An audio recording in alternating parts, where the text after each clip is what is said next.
Hey there, beautiful people. I am just getting on here real quick. I'm just getting off of work. I need to get into some of my studies for school. But I wanted to get on here and speak about it. Okay, I'll be right back. So, good news, everybody. I've been posting it on my Facebook. So, the United Nations have unanimously agreed that chattel slavery, not biblical slavery, not servitude, not indentured servants, not just slavery that has been practiced throughout all of humanity, but that chattel slavery, which is different from all the other slaveries, forms of slaveries that I just mentioned. Chattel slavery, which was the slavery that our ancestors endured. Now you got some folk that be like, I ain't from no Africa. I ain't African, and I call that self-hatred. Because most definitely we do have, granted we've, over the generations, of course, have mixed, where by this generation we do have, a mixture. For instance, in my family, I have not native alone, but indigenous, right? And I also have African ancestry, indigenous ancestry, and some forms of Caucasian ancestry, okay? But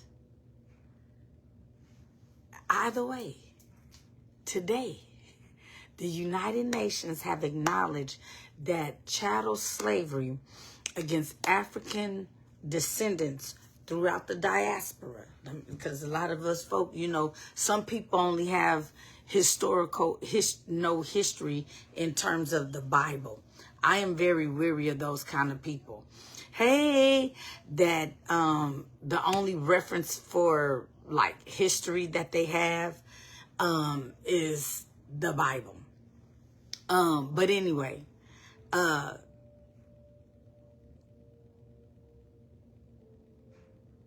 just lost my train of thought. But either way, they have acknowledged throughout the diaspora. I'm telling you, if you be forgetting stuff, I'm telling y'all, put ashwagandha in your body and do it every day, and you will see a difference. But anyway, throughout the diaspora. So what that means, what are you saying? What I am saying is that African people were dispersed, not just in America. We were in Haiti. We were in Cuba. We were in South America. We were in the Caribbeans. All of these different places. Those ships stopped. And our ancestors, were planted there throughout the whole diaspora. They've acknowledged that what African descendants have went through regarding chattel slavery has and is the greatest crime committed against humanity. And I am so happy. And I just had some words with somebody at work. Of course, she was, of Caucasian descent. I think she might be a little French or something because she have a heavy accent. I don't know where she's from. But she said when because I seen it and I was, happy. She was like, what you happy about? And I'm telling her, she was like, oh yeah, I just wish they would just let that go.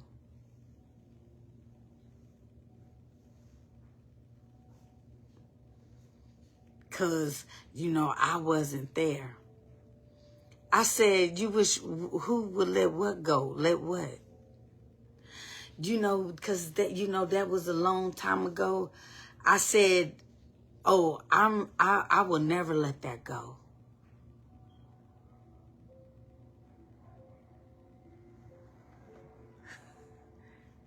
Got that?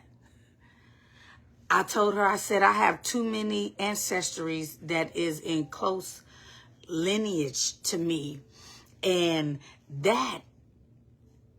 those people, those generations, I am actually living out their experience in my DNA. I feel it. So no. And I had to explain to her, I said, my great grandfather, which this is true. My great grandfather on my nana side, my mom's mom, his grandfather was his grandmother's master. I'm going to say that again. My great-grandfather, who I actually lived and seen and, had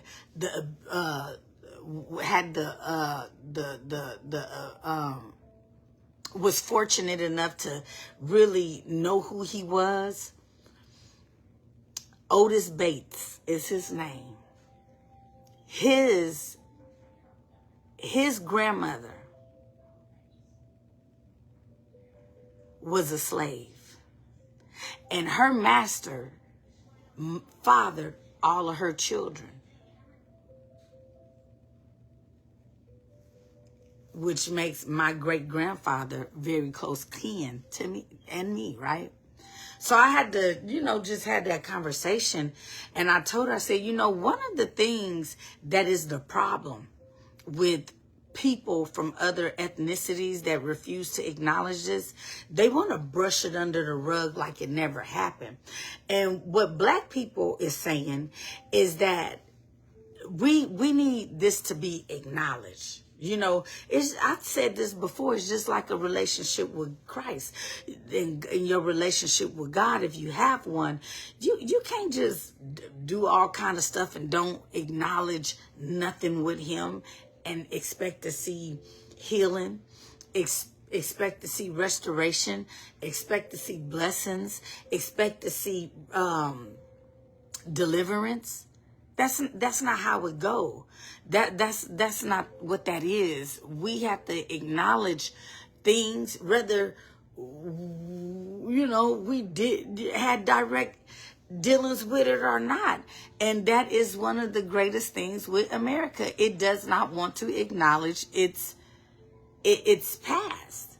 So anyway, I was very happy about that the UN has actually acknowledged this, which means this is very precedented, because this opened doors for other things to take place, such as policies, such as reparative things of an acknowledgement. I think anybody that has, and that is on a macro level, right? But let's take that down to a more direct and micro level. Anytime somebody has been hurt or suffered, hey neighbor, or suffered some type of affliction or harm by somebody, in order for them to repair a relationship and move on and restore that relationship, the person who did the wrong or harm to this person had to acknowledge it for forgiveness to even take place.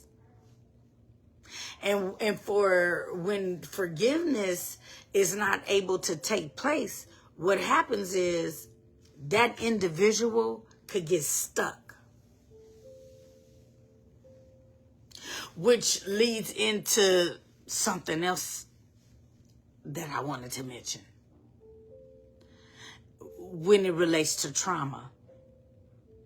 You know, when you are stuck and you cannot move on. I talk about this all the time, and I will continue to talk about it until we see change in our community. But when we see people get stuck, we got to ask ourselves, why are they stuck, and do our due diligence to try to figure that out so we can support community and, you know, just our fellow man in their process of getting to the place they need to be in life.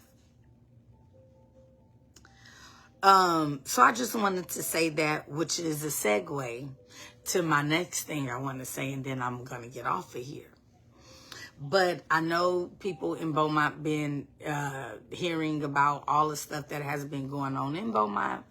I know this will sound very ignorant, but I don't watch local news, really. I watch, you know, like national news, and, you know, definitely when it's hurricane season, I'm watching, you know, those type of things. But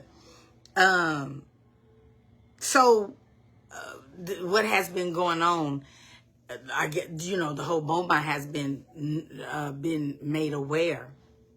And so I seen where there was a conference today, where the sheriff, Zena, along with other, you know, police forces and organizations addressed this issue today. And as a result, it's just this.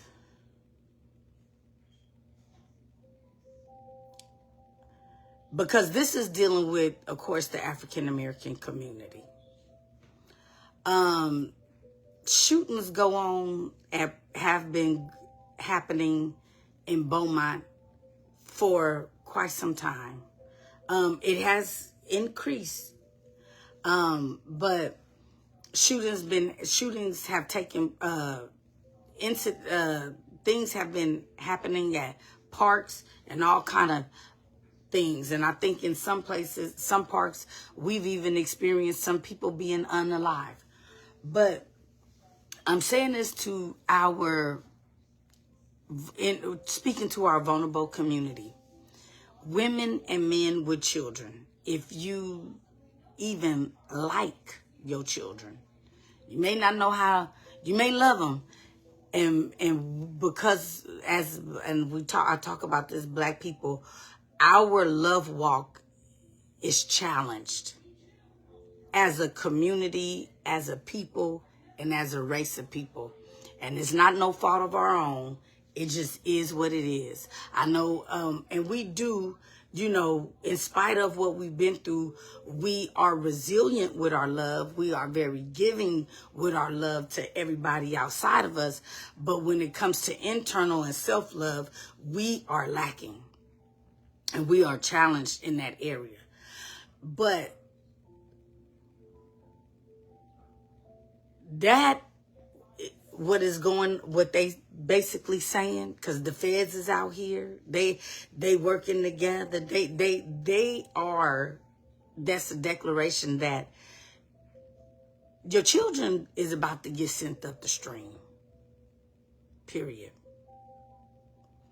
To any mother and our parent in our communities who have poor value systems, who have not been given the proper tools on how to consciously parent.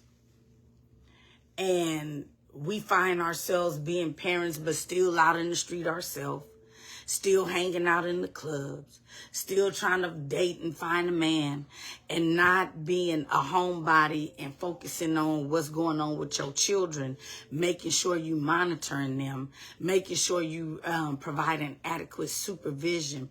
And you know your kid is 15, 16 years old, all in your face with tattoos on their neck and all kind of stuff, and ain't even of age to get a tattoo. Your daughter is running around here with bundles to her behind and lashes sticking out her face and stay with her nails, and she only 15, 16. You already know what time it is. You already know what kind of energy that brings to your children, right? And so parents, y'all got to get on y'all job. Because basically what's going to happen is y'all, you either going to chase behind your children while they in their youth, or you going to be chasing behind them and running up and down the highways and byways visiting to them jailhouses. That's what it is. And that's something we got to get real clear about. It's something because today, this morning, I had anybody that I know, people know what this is like.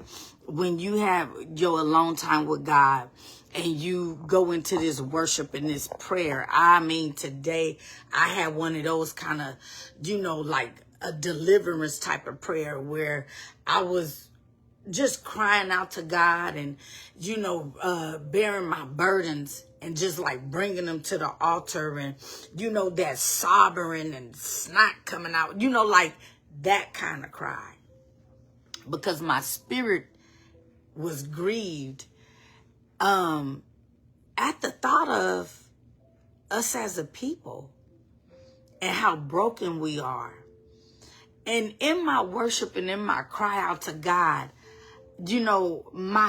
it was like my spirit just grieved the impact,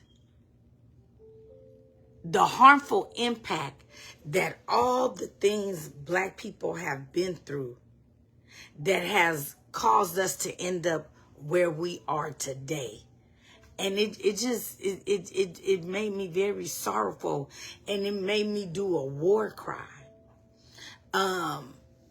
And I thought that was when today, when I seen the acknowledgement of the UN saying, hey, what happened to the Black diaspora, the African diaspora, is the worst crime that ever been committed against humanity. It touched me so much because I was just crying about that this morning. Like, these people have done a number on us. A number so bad to where it has rendered us in different parts of our life to be intellectually challenged. What you mean?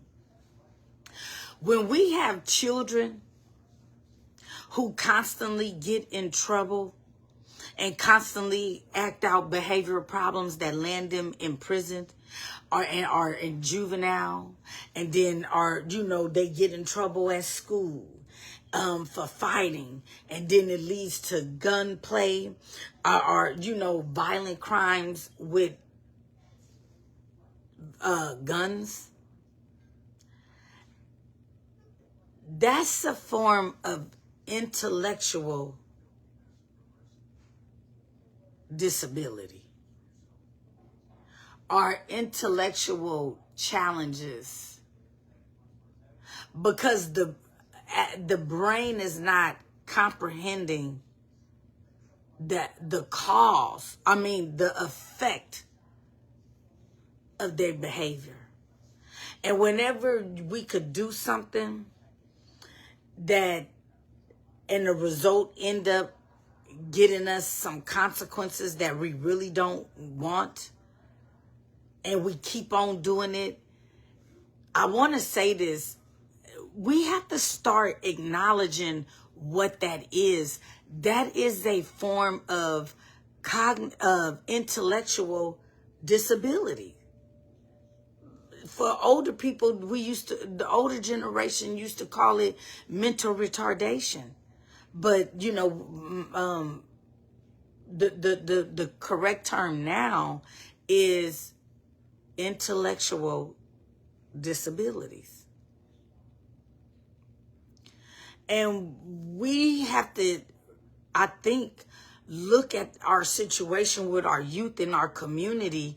Hey, girl, from that standpoint and not see this thing in other than what it is, which is this inability to learn from our consequences. And when you know, that's why when you think of like kids with intellectual disabilities or grown-ups who have intellectual disabilities, they really can't hold them like really accountable, because from a cognitive and psychological a level, they don't know what they're doing. And I know a lot of people would disagree with this and say, oh, that's too much, that's too far. But no, we got to put this stuff in context and call a spade a spade. I mean, if you keep doing the same thing over and over and over again, and you think that you want it to be different, and you're determined for it to come out differently, so you keep on doing it, but it don't never come out differently. It keep on coming out that you end up in jail. You keep on dating, and you keep on ending up with children left to raise them alone without a father that is consistently active in their life. That's called insanity. That is really the term of insanity, to do something over and over again and get the same results but expect something different. And when we see that in our community, we have to start addressing that thing like that. Because, prime example, this is the South. We already know this prison system. My professor said the prison system is the one system that actually works, because it is designed to penalize people and put them in jail. That's the only system we have that really works. Now, where the discrepancy is who it works for. And it works very well for black men and black females. And it works second best very well for brown men and women. And then it, depending on what kind of social and economic status you are as a Caucasian person, it don't work for you at all. You know, not to say Caucasian people don't go to jail. Yes, they do. But if you look at the prison population, it's filled with us. And supposedly our numbers is lower. But when you really look at data, you will find that most crimes that result in violence and the unaliving of people really happens with Caucasian people. But ours is highlighted. And ours is really charged.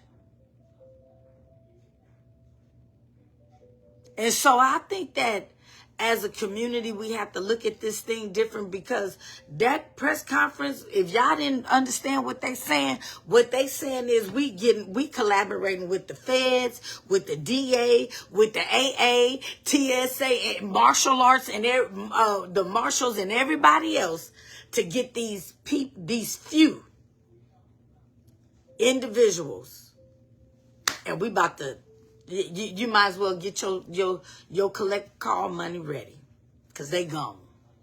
That's what they saying. Now, good old South. We know what that means. Well, some people in the South probably don't know what that means, because this kind of behavior is normal. But this same issue, and I posted this, hold on.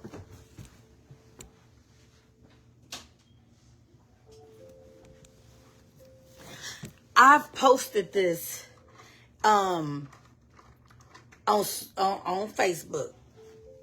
So, and I've shared this. Brandon Scott in Baltimore, Maryland, their crime Even though Beaumont is, you know, going crazy right now, still with all, Baltimore is bigger in population, and when it comes to violence, Beaumont is cutting up, but Beaumont ain't got nothing with those numbers that they have over there and in Chicago. But I'm going to tell you the difference. And this is where women, my mama used to always tell us this, me and my brother, and bless his heart. That's why I went to war this morning praying for my brother and every other black man that is dealing with what he's dealing with. Intercessory prayer. But she would always say, black people cannot do what white people do and expect to not get in trouble. Period. And that is something that we have to start teaching our young black boys and our young black women, young black girls. You're not, if you go out and steal or break some law, it's your consequence, and that situation gonna come out different for you than it would a Caucasian person. And that's just the reality.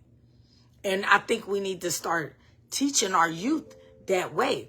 But back to the Baltimore thing, where it's when you're dealing with communities and governments that really is wanting to rehabilitate and really help vulnerable people.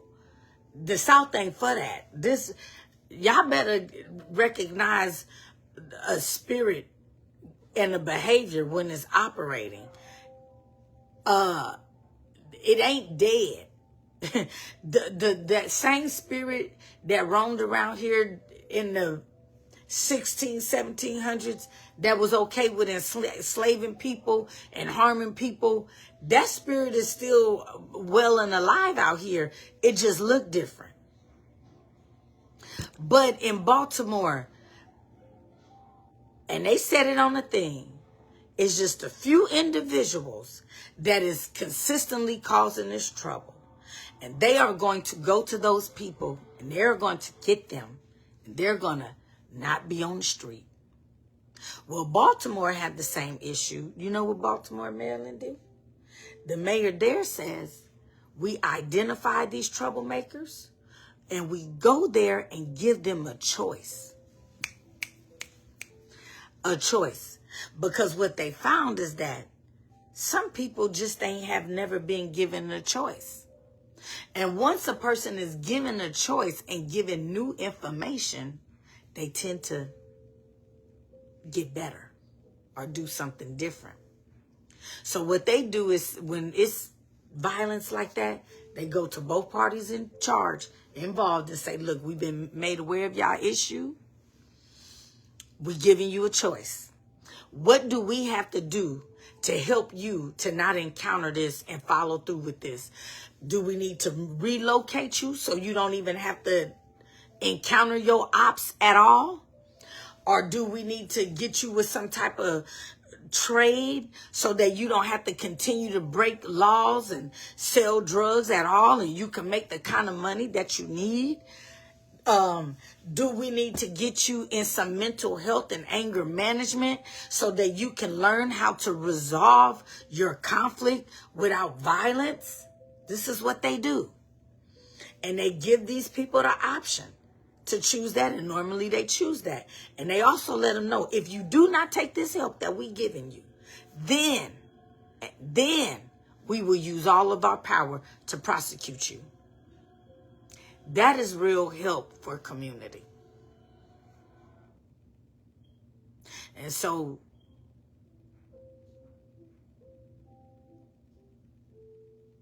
getting tough on crime, yes.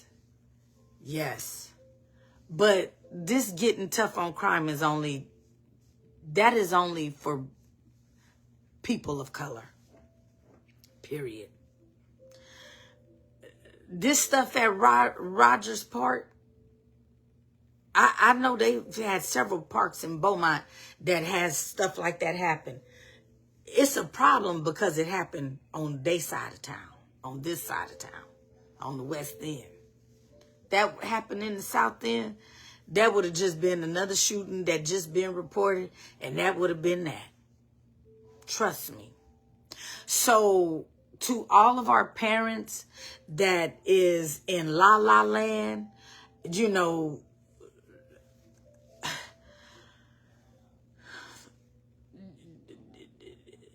you gotta wake up, and you have to be willing to get you and your children some support and some real help. And real help, hey Kiana's, and real help and real support will look like this. Go get some mental health services. If you're Tori, I need to hit you up. I need to hit you up. You've been on my mind to hit you up to talk to you about something, and I've been so bogged out. But I'm gonna hit you up. Matter of fact, you must be off of work. So when I get off this live, I'm gonna message you. But you got to get your baby some help. If you have a teenager that is went from like juvenile, like, you know, started off in school having behavioral problems, and then they graduate to like juvenile hall detention, and then from there is graduating into county jail. Baby, let me I'm just be real and direct with you.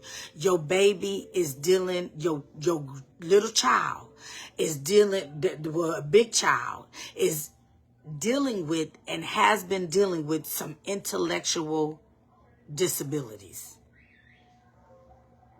Okay? Y'all have to remember, I know y'all don't like me talking about them, let that slave stuff go. That's the past. I just had to check a little white lady at my job. Like, hey, no, this ain't, this is what it is gonna be. You know? We don't want to acknowledge this, but let's use our critical thinking skills.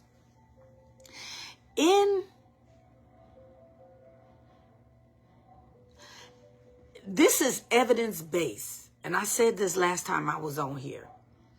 If you grow up in a home, you could take a baby, right? And you could have a baby, 2 babies, and one of them, you nurture that baby, kiss it, hug it, hold it, bond with it, you know, love on it. Every time it cry, you go pick it up, find out what's wrong, cuddle it, feed it, soothe it. What that baby does is it learns that it's secure, it's safe, that any issue arise, my environment is going to help me. I'm going to be safe. You take another baby and you just pick it up when it needs changing, pick it up when it needs feeding and burping, then sit it in a chair. I'm in a car seat. And just let it sit there. And this baby gets little engagement with a environment. You know, it's not like the other baby who is constantly being picked up and loved on. It's just sitting there in the thing, watching the TV, just, you know, kind of self-soothing. Though that right there creates cognitive, intellectual disability. That is evidence-based. Neglect causes intellectual. Neglect is abuse, number one. But when you neglect something like that, it literally stops the brain from developing the critical muscles and neurotransmitters that is needed to function, to use executive thought process, meaning being able to plan something and execute it, being able to comprehend something. Like when a child is neglected, it literally, and I do not want to use like using the word retarded, because that's not the right term no more. But older people, that's what they call it. Or you might hear the word in the community, oh, that baby, oh, they slow. That's real. That's a real thing. And it is called intellectual disability or intellectual challenges. And when we see our little youth graduating from having trouble in school to juvenile, to the pen, to county jail, to state pen, to the feds. Because see, these little boys and all these little kids that's cutting up with these guns and stuff, the feds, they going to the feds. Them the feds out here. We call them back home. We call them the federales. Like my boy E40 say, the federales. That's day for day. Okay? So your babies is in big time grown up trouble now. And the sad thing about it is that they're only 18 years old. They only 19 years old. They only 20. And the brain does not fully develop and mature until later. Probably late 20s, early 30s. So what are you saying? What I'm saying is what you do at 16, 17, 18, 19, that brain does not have the full capacity to really, really, really, really, really understand the outcome of what they doing. You know, they may know like, oh, that's bad. But if you grew up severely neglected, your picker is off anyway. Your internal thermostat for danger is off. Your internal thermostat to identify safety and not safety is off anyway. So I'm about to get off of here. I just wanted to say that. You praying people, because one thing the Beaumont and the South love to do is pray about everything. Pray that our youth and this black community start healing the transgenerational trauma that was passed on. Another reason why these youth is so intense today is because these youth is not just dealing with their own anger and their own personal traumas of neglect or abandonment or, dysfunction and adverse childhood experiences. They not just dealing with that. They dealing with their mama and daddy trauma. They dealing with their grandma and grandpa trauma. They dealing with their great-great-grandma and grandpa trauma. They dealing with their great. All of that stuff is being passed down. It's called epigenetics. The Bible call it generational curses or iniquity for you Bible thumpers. Okay? With the practical. Same thing. So, those of y'all want to pray that our community begin to heal our generational trauma.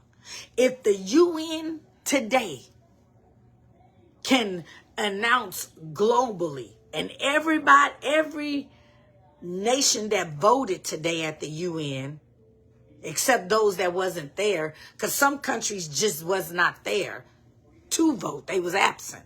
They didn't even go to the UN, okay? But for those that was present, it was only 3 nations that did not vote for the chattel slavery and what African descendants and African Americans and throughout the African diaspora to be what we've been through acknowledged as as the greatest crimes against humanity. It was only 3 nations that voted against that. And you ought to know who it is. Number 1, America, which ain't no surprise to me. Number 2, Israel. which ain't no surprise to me because a lot of us belong in that land anyway. Number 3, Argentina. Ain't no surprise. That ain't no surprise to me anyway, because them Spaniard kind of, well, let me shut up. But those the 3 nations that outright voted no. Everybody else voted yes. That this is the greatest crime. So if the world can start reflecting and saying, wait a minute, what happened to the African diaspora and these, people that was hauled off of their land and brought over across seas, all of these places, what happened to them is beyond bad. Like, there's not a word for it. And so if the United Nations in this world could start acknowledging that, don't you think it's about time black folks start acknowledging how messed up we may be as a result of slavery? If somebody could go to Afghanistan and Kuwait for war and come back diagnosed with PTSD, what the hell you think black folk got? To me, that's common sense. What you think we got? How do you think that impacted us? If this had something that went on for generations, and I'm going to say this and then I'm going for real. Epigenetics is when there has been experiences that happen to a people or to a bloodline, and the thing that happened literally changed the structure of their DNA. I will say that again. Epigenetics is when something has happened to a group of people or a bloodline, a lineage of people, and it has happened so long and so many times that it has actually got engraved and changed the structure of their DNA. So what are you saying? What I'm saying is this dysfunction that we have as a people and as a community, now it has been interwoven in our DNA. And everybody call on the blood of Jesus and this and that and that. Well, it's time for black folk to be calling on the blood of Christ and anything else to get our DNA back to its rightful place and structure. That's what I want to say. Love y'all.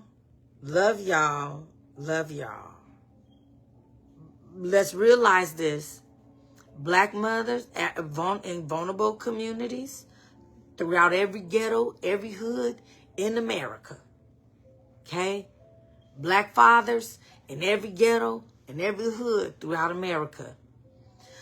Go get you and your children into some therapy and get psychological evaluations conducted and get tested for learning disabilities. Because just because you functioning good in one area don't mean you functioning good in another area. And yes, 2 things could be true at the same time. You could be thriving. You could be, got a good job or whatever. But in another area, you can't think your way out of a paper bag. Okay? So, love y'all. Bye.